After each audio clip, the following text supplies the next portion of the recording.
Botafogo e Palmeiras. Aliás, eu também tenho os números do espião estatístico sobre isso. 77,16% de chance para o Botafogo, 22,84% para o Palmeiras. Palmeiras precisa tirar os 3 pontos de vantagem que tem, né? Essa conta é mais fácil para nós aqui, que não somos espiões estatísticos, né? Que não temos essa sofisticação, então é uma conta mais fácil de fazer. Em 2 rodadas, o Palmeiras precisa fazer 3 pontos a mais, porque aí vai passar o Botafogo em número de vitórias, já que o confronto direto ainda não é o critério de desempate, né? O Inter hoje saiu dessa disputa ao perder para o Flamengo no Maracanã e perdeu também uma invencibilidade longa, né? 15 jogos, né? 15 jogos e 11 vitórias, né? E jogando super bem, né? Hoje foi um jogo, assim, se for pegar para dividir bem, né? O primeiro tempo o Inter teve muito mais, total dificuldade, né? O Flamengo numa volúpia, assim, de volume, de atacar, de velocidade com a bola e um nível de eficiência para fazer 3-0 e ainda errando um gol ou outro, absurdo. Começou o segundo tempo assim também. Então, hoje se você trouxesse um amigo estrangeiro, um cara que não conhece o futebol brasileiro, né? Veio visitar o Brasil, aproveitar esse calor aí, né? Pegar uma prainha. Maracanã, vamos. Esse jogo aí, né? Flamengo e Inter. Tá, vamos ver o jogo. Aí, no fim, você pergunta a ele assim, o que você acha que estava valendo nesse jogo? O cara ia falar, tá valendo o título brasileiro, né? Os dois estão na disputa ainda. Não, né? Valia ali um resíduo para o Inter e nada para o Flamengo. Os dois foram pro jogo contra a Dalafila, né? E principalmente, se for ver, o Flamengo do Felipe Luiz. Eu costumo falar assim, ó, esse nível de cor que o Felipe Luiz trouxe é o tesão de urso, né? Que a gente fala, que é grande. Você não vai disputar mais nada, você já tá na conquista de tudo, mas você vê os caras com prazer de jogar. É esse futebol que ele tá propondo, que ele tá treinando. E o Flamengo, ele não deu brecha. O Inter... E a qualidade aparecendo, né? Esse gol tem, né? Não, e outra, os 3 dedos do Gerson. Eles trocam de posição, na hora de marcar, volta cada um para sua posição. É a famosa bagunça organizada, mas olha a alegria nas pernas que o Wesley tá, com coragem de fazer os movimentos, de chegar na área com 4, 5. É gostoso de você assistir. Nós, imagina para eles lá dentro vendo isso. E você percebe esse prazer, né, Red? A gente falava, né, dos jogadores dos 2 times, na verdade, mas o que o Felipe conseguiu trazer para esses jogadores do Flamengo é gigantesco, né, cara? Vou falar primeiro do Internacional, porque já que você falou do Flamengo, para dar uma contrabalanceada aqui, o Internacional fez um primeiro tempo péssimo, um segundo tempo do nível do Internacional do Campeonato Brasileiro, só que enfrentou um gigante. O Flamengo do Felipe Luiz é um time gigante na competição, não é o Flamengo dirigido pelo Tite, que tinha... não arriscava a posse de bola, é um time que arrisca demais, chega muito no ataque. Aí o primeiro gol do Inter, do Wesley, para mim o Rossi tinha a capacidade de chegar nessa bola, ele até toca nela, mas não consegue tirar da direção do gol. O Rossi nos 2 gols, vamos dizer assim, poderia ter ido melhor.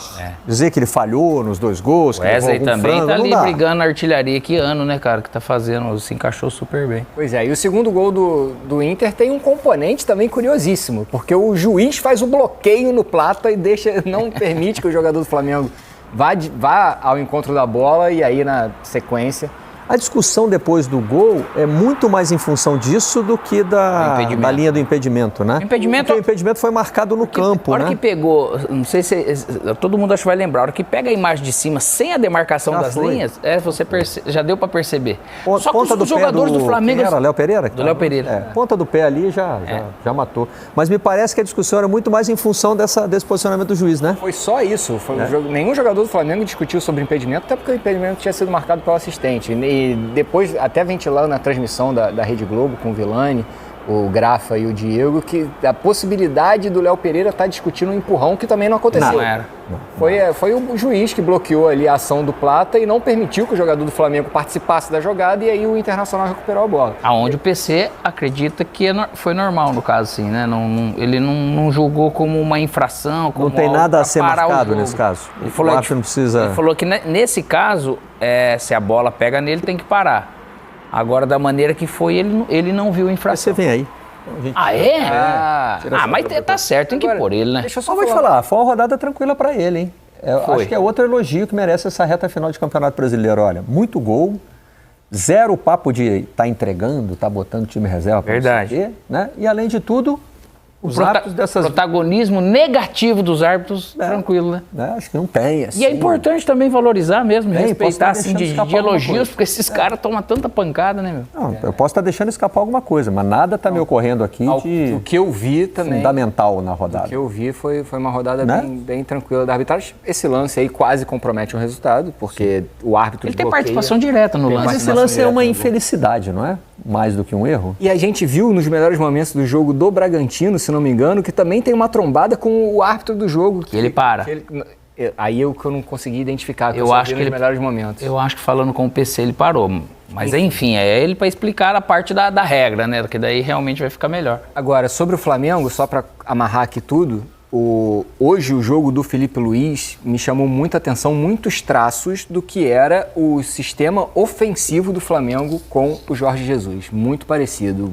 Os 4 avançados, o time puxando o adversário para construir e fazendo pequenos blocos em setores do campo. Ele não e fica usando mastigando, bastante, né? Bem, eu assino embaixo esse negócio essa analogia com o Flamengo do Jesus, que é um time corajoso, também, né? objetivo. Ele aprendeu com Jesus. Certamente o Felipe Luiz trouxe ideias por ter participado daquele time. Trazendo prazer, eu quero ganhar o jogo, eu quero jogar, eu quero ultrapassar, eu quero participar de gol, né? A última linha sempre correndo ali para tentar pegar as zagas correndo para trás, tentando colocar muitos jogadores dentro da área. E nessa jogada do Wesley são 5 jogadores do Flamengo dentro da área. Agora, o comportamento dos jogadores do Flamengo mudou bastante do Tite para o Felipe Luiz também, né? Mudou. Isso também mostra a competência dele como comunicador, como líder, de convencer esses caras a agirem diferente. É uma característica diferente.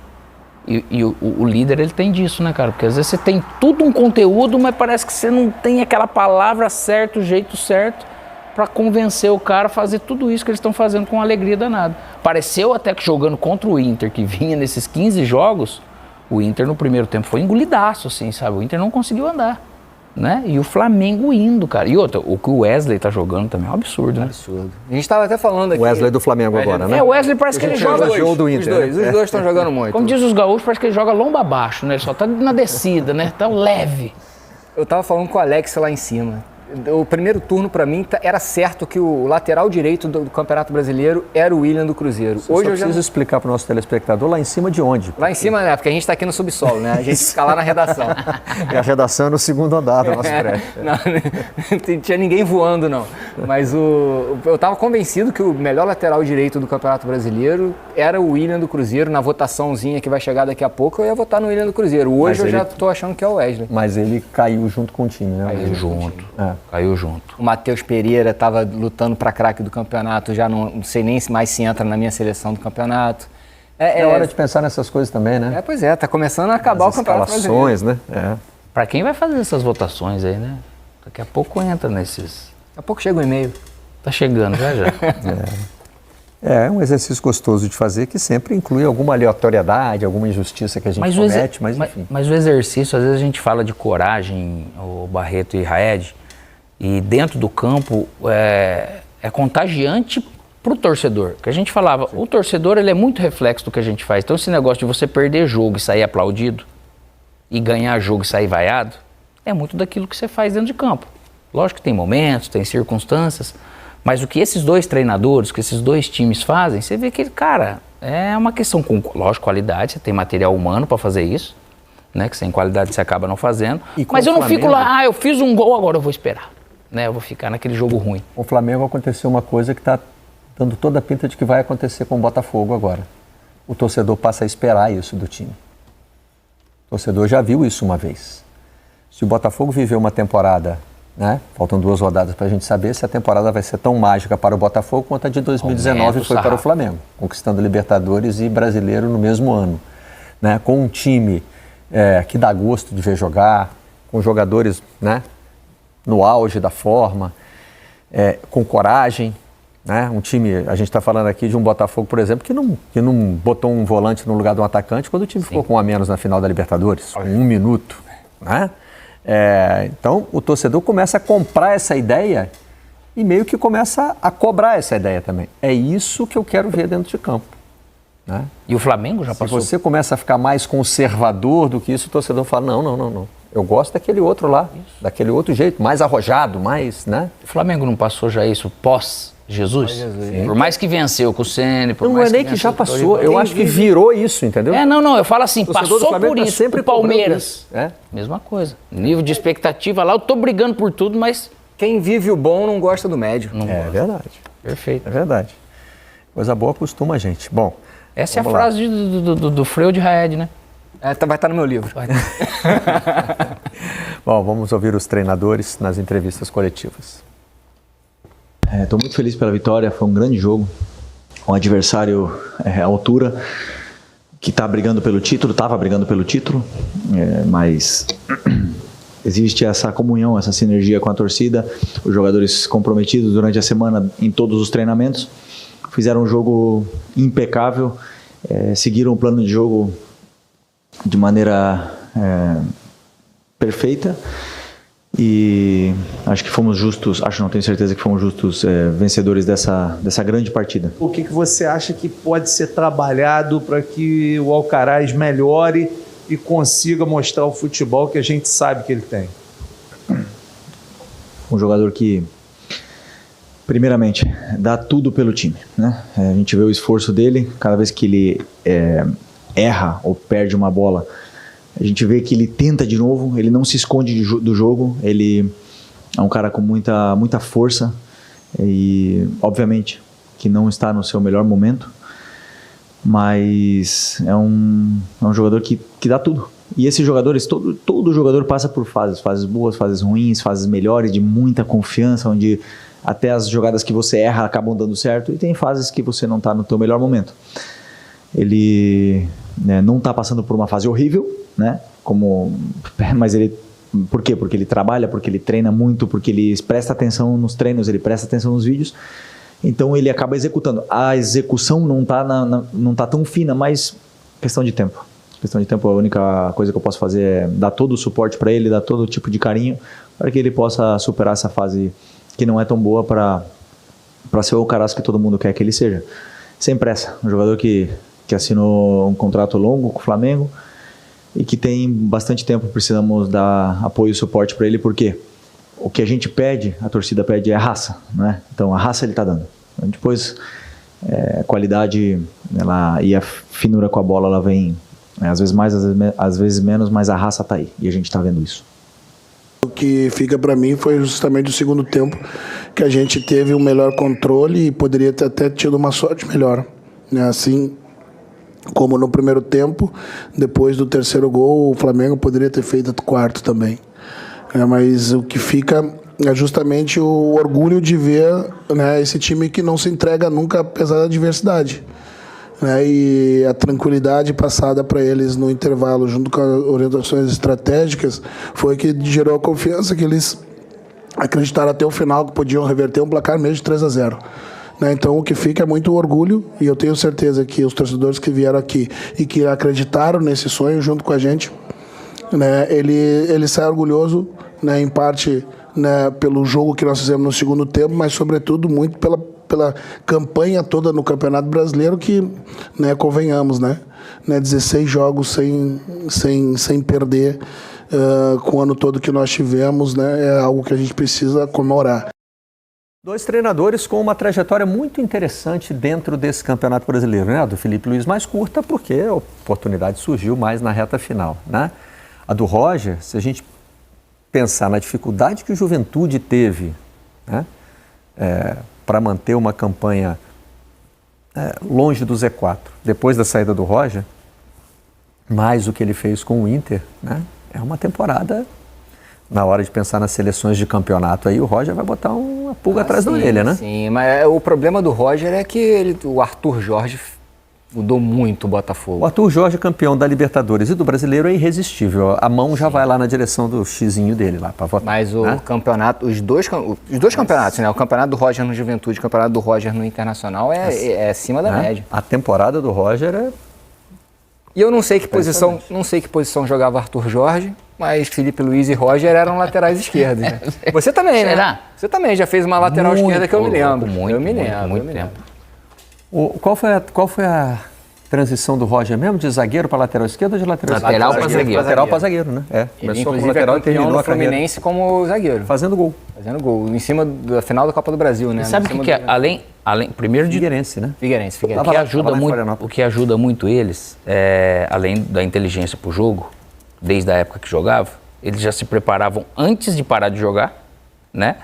E o que eles viveram como vencedores, a hora que ele chega para fazer algumas coisas que ele tem que descobrir, todo mundo tem que aprender, ele já tem um domínio, como que eu vou preparar para um jogo decisivo, emocionalmente, o que eu vou falar, como que eu vou mexer com o pessoal. Então isso facilita para um treinador que nunca jogou nesse nível e pega lá com 30, 35, 40 anos, mas os seus primeiros trabalhos, dá diferença também. O Arthur Jorge jogava como defesa central. Defesa central. Daquele tamanho? Site de busca aqui em português de Portugal. E ele tem uns cortes aqui, ele devia dar cabeçada na nuca de atacante. No meu tempo era o Portugal? back central. Back central. Back central. Era o 3. Era o 3. Back 3. Porque o 4 era o... Quarto zagueiro. Quarto zagueiro. Mas ele mostrou também coisas... Ele trouxe coisas importantes para o futebol brasileiro, para quem quiser pegar, aprender, né? De movimentos coordenados em cima do... Que desde que ele chegou, eu vou jogar com isso, é dessa maneira, e ele foi se desenvolvendo e fazendo esse time cada vez melhor, né? E o que eu acho mais engraçado, e agora eu vou uma semelhança de linha de raciocínio, tá? Já que eu falei que o Felipe Luiz tem alguns traços do jogo ofensivo do Jorge Jesus, é que os dois treinadores, o Arthur Jorge mostrou isso na final da Libertadores.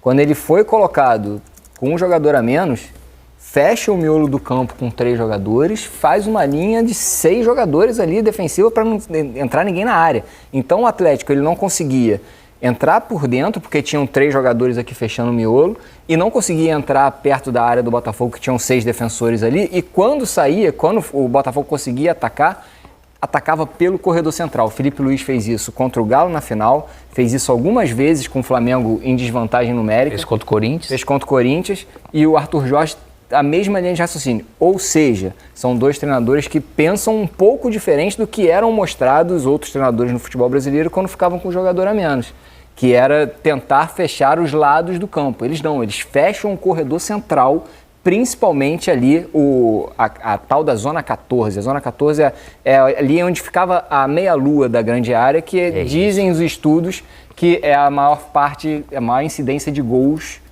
ali por aquela zona. Aprendemos mais uma, hein, Barreto? Essa zona 14 eu não sabia, não, viu? Outro dia recebi números também dos espiões estatísticos dizendo que no futebol brasileiro está se repetindo uma tendência do futebol mundial, que é finalizar cada vez mais perto do gol. Em compensação, tem um recorde de gols marcados de fora da área no Campeonato Brasileiro. Parece contraditório, mas é assim. O maior percentual de gols continua sendo marcado de dentro da área, mas o pessoal também tem arriscado um pouquinho, tem calibrado mais aquela ali da zona 14 para trás, Alex. O pessoal está mandando bala dali também. São números interessantes, porque eles ajudam a gente também a entender como é que o futebol está sendo jogado, né, atualmente. É por isso que a velocidade do jogo, tem gente que fala em intensidade, mas a velocidade que eu ataco, que eu finalizo a jogada, eu tenho que fazer isso para não deixar o sistema defensivo do adversário se moldar, se formar. Então eu tenho que chegar, eu finalizo ele de uma maneira chegando para finalizar. Porque a hora que você está lá, que jogos que o Botafogo teve dificuldade, que foi Criciúma, o Atlético Mineiro, tudo que a gente acabou falando, é porque você já fica ali. Então aquele miolinho da zaga onde você vai cruzar, eles já estão montados. Quanto os gols que aconteceu hoje contra o Inter, você chega em velocidade, você termina em velocidade. Então, a defesa ela está correndo, às vezes, contra o gol. Então, por isso que você tem que aproveitar esses detalhes. Você não vê eles perdendo tempo, desses treinadores, esses times perdendo tempo. Opa, eu pego, agora eu piso, eu vou deixar o jogo mais lento. Não é momento disso. Né? Que, inclusive, era a grande grita da torcida do Flamengo com o jogo do Tite. O Tite, ele vinha amorosamente desde o sistema defensivo, quase não pegava os adversários desguarnecidos, não arriscava posse de bola, fazia o passe sempre mais seguro possível, e aí quando chegava no campo de ataque o adversário estava postado.